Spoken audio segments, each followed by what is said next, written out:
Hello students, today I am going to start with class 10th chemistry. It is a very important subject for your board exams, and our chapter today which we are going to discuss is chemical bonding. So what is the chapter? Chemical bonding. So it is a very important chapter from your board point of view.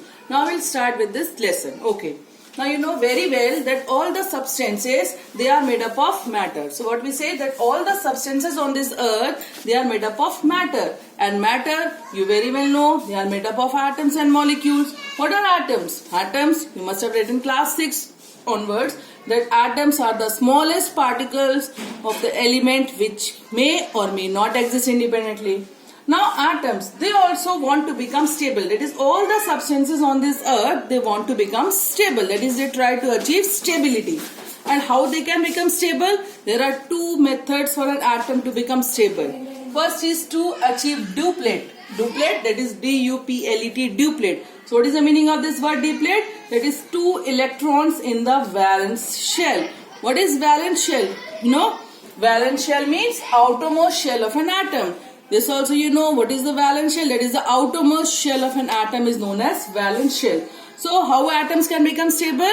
By attaining duplet, that is two electrons in the outermost shell. Some examples are hydrogen, helium, etc.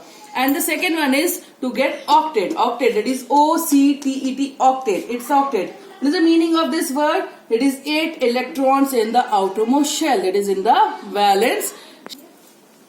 Okay, 8 electrons in the valence shell.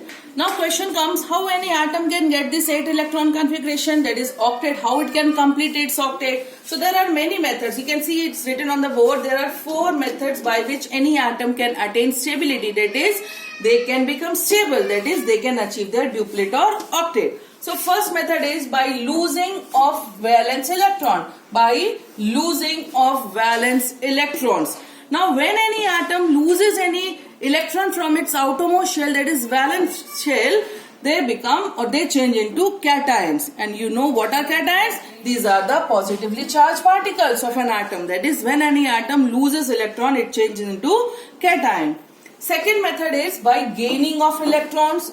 That is, by gaining, by accepting any electrons in the outermost shell, that is same valence shell. When any atom accepts any electron or accepts or gains an electron, they change into anions.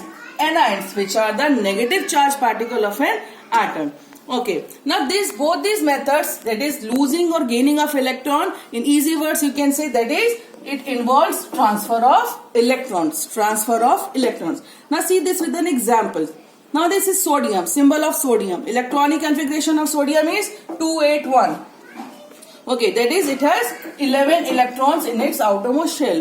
When it loses one of the electron to become stable, sodium, it has 11 electrons in its atom. That is, sodium has 1 electron in the valence shell. To become stable, what it can do? It can lose this 1 electron. So when this sodium loses 1 electron, it changes into sodium positive ion, that is cation, which is also known as sodium ion. Okay, now electronic configuration left is only 2-8. But it has become stable. You can see now there are 8 electrons in the outermost shell. That is, sodium has become stable.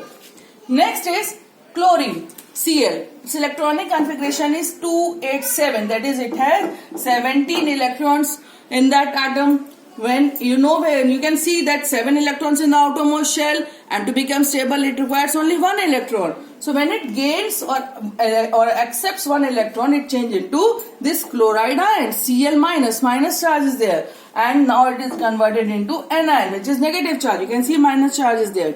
And see the electronic configuration again, 288, 8 electron in the outermost shell. That is, it has also become stable. Now Third method is by sharing of valence electron. That is, when two atoms combine, they share their valence electrons and then they can become stable. See the example, this hydrogen, it has only 1 electron in the valence shell. It combines with another hydrogen, and both of these hydrogen, they share this electron and they become stable. In this way, they form it in a different type of bond.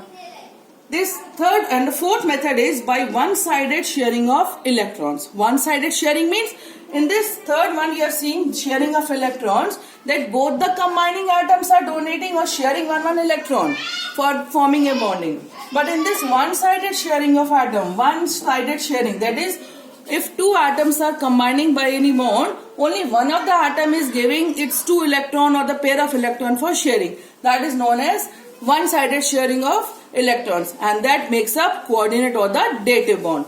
Now these first two type of achieving octet methods, they form electrovalent or the ionic bond. This third method, that is by sharing of electron, it forms covalent bond. And fourth one by one-sided sharing, that is coordinate or the dative bond. All these three bonds, this you have to read in class 10. Along with these three different types of bonds, there are three more bonds which you have to study in class 11th or 12th. Okay. Now by these methods you can say that what is formed? It is a chemical bond. Now you can say what is chemical bond? It is a force that holds atoms or ions together. See again, chemical bond is a force that holds atoms or ions together in a stable manner to form a molecule. In a stable manner, that is, after becoming stable, they form a molecule. Okay, now first type of bond which we'll discuss here is that is electrovalent or the ionic bond. So first we'll see the definitions. What is ionic bond? Bond formed between two atoms or two oppositely charged ions. So what is electrovalent bond? That is the bond which is formed between two oppositely charged ions. Okay. Now this is the reason that why this type of bond is known as ionic bond, because it is formed between two oppositely charged ions. Now it is also known as electrovalent bond. What is the meaning of this word electrovalent? Electro means electrons and valent means valence shell. So electrovalent bond means you have seen that in this formation of ion, when electron is lost or is loosed from the valence shell, then only ion is formed. So that's why because this bond involves formation or the combination of ions dissolves in which electrons the electrons get transferred from the valence shell. That's why it is also known as electrovalent bond. Now see this with the example. Na plus, just now we have seen how sodium ion is formed, and this is Cl minus, that is chloride ion. Both of these I have already explained. Now when these oppositely charged ions, they come together, they come closer, there is the electron which is lost by the sodium atom, it gets gained by this chlorine atom. So both of them change into ions. And there exists very strong electrostatic force of attraction between them. Electrostatic force of attraction, that is also known as Coulombic force, and this Coulombic force helps these sodium and chloride ions to come closer together and form a compound that is known as sodium chloride, which is an ionic compound which has been joined together with ionic bond. Okay, now there are some other examples of this type of ionic bond, such as magnesium chloride, calcium chloride, calcium oxide, magnesium oxide, etc. Now see this formation of ion with the help of this atomic structure also.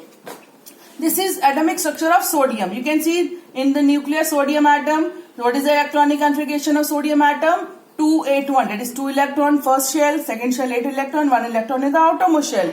So it loses this 1 electron and change into 2,8, that is the sodium ion. Now it is get converted into sodium ion.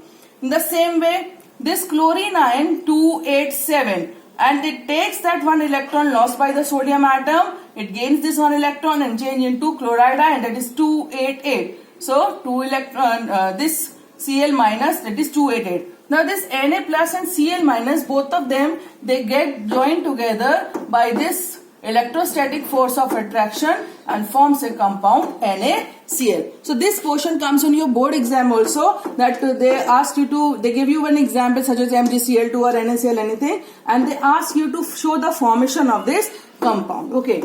Now next thing, there are many factors which help in formation of this ionic bond. So first is the low ionization energy. Ionization energy means energy required to remove electron from the valence shell. If this energy is less, that is if there is low ionization energy or ionization potential, then it will help to form cation easily, that is cation will be formed easily. Now if next factor is high electron affinity, electron affinity, this means that is a tendency to attract, that is attract electrons, or the energy released when any atom accepts one electron. When any atom accepts electron, it changes into anion, that is negatively charged particle. Okay, so that is, you can see that cation and anion are formed. Next factor is high electronegativity difference. Again, electronegativity difference means it helps to form ionic bond or the ions easily. And the fourth point is lattice energy to be high. Lattice energy of this bond, that is a compound which is formed by this method. So this lattice energy, lattice means they are hold together in a three-dimensional structure to form a solid from a molecule. It should be high, and then only these ionic compound make solid.